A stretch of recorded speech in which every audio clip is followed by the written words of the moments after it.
আজকে আমরা গেতাছি দরং জেলা 1 নম্বর সিকুনমাটি বিসিমারি। তো আমরা পাইতে হাজির নিলাম। আমার সাথে আছে নানা আছে, নানি আছে, মামা আছে। তো পাই গেছি এখন পাঠশালা। এই পাঠশালা ব্রিজটা প্রায় 1 বছর কাম করে ক্লিয়ার দিছে, কারণ এখানে বহুত ভিড় হইতো মেন টাউন, তার জন্য 1 বছর ক্লিয়ার দিয়ে দিছে।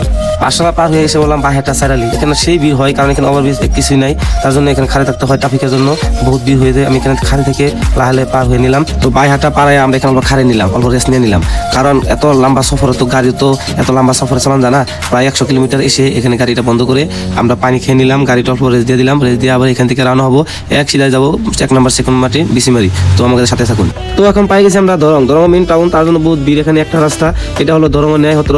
এটা দরং ন্যায়হত্র সম্বন্ধে আমরা লালে পার হয়ে নিলাম। এখানে পুলিশ আছে, তার জন্য একদম লালে পার হতে হয়। তো আমরা এখন পেয়ে গেলাম 1 নম্বর সিকুনমাটি বিসিমারি। তো দেখো আস্তে রাত হয়ে গেল, এখন রেস্ট নিয়ে নিলাম। আর রেস্ট নিয়ে আমরা খেতে বসলাম। খেতে বসে কি বলবো আর তোমাদেরকে, তোমরা তো সবাইকে চিনোই, একেও চিনো, সবাইকে চিনো। এটা সানি তোমরা চিনোই, সানি এর আগে ভিডিও দিয়েছিলাম।